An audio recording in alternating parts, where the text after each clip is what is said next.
अगर double marker high risk category में आता है तो क्या करना चाहिए? बहुत सारे पेशेंट के मन में ये सवाल रहते हैं और वो जनरली ऐसा सोचते हैं कि डबल मार्कर है, अगर हाई रिस्क कैटेगरी में आता है तो ट्रिपल मार्कर करवाए या क्वाड्रुपल मार्कर करवाए।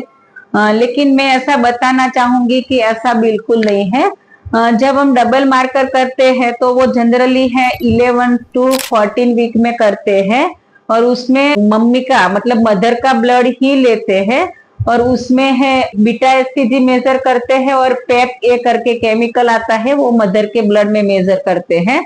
और ऐसे देखा जाए तो उसको डाउन सिंड्रोम का निदान के लिए करते हैं, लेकिन उसकी सेंसिटिविटी मतलब पकड़ने की क्षमता है वो 60 to 70% ही है। लेकिन उसको अगर हम फर्स्ट ट्राइमेस्टर स्कैन मतलब एंटी स्कैन के साथ अगर कंबाइन करते हैं तो उसका जो डायग्नोस्टिक सेंसिटिविटी है वो 85 to 87% जितनी बढ़ जाती है। लेकिन बाय चांस अगर वो आपका करवाया और वो बता रहा है हाई रिस्क कैटेगरी मतलब वो रेड लाइन में है, ऐसा कुछ है, तो आपको फर्दर टेस्टिंग में जाना चाहिए। फर्दर टेस्टिंग ऐसे ऐसे है कि आप एनआईपीटी करवा सकते हो जिसकी सेंसिटिविटी 99% है। दूसरा कोरियोनिक विलस सैंपलिंग और एमनियोटिक फ्लूइड सैंपलिंग करवा सकते हो और वो आपको 100% रिजल्ट देता है। और रिगार्डिंग ट्रिपल मार्कर और क्वाड्रुपल मार्कर, तो ट्रिपल मार्कर है वो भी मदर के ब्लड से ही करते हैं, लेकिन उसमें है 3 पैरामीटर मेजर करते हैं, that is alpha fetoprotein, serum HCG and इस्ट्रायल।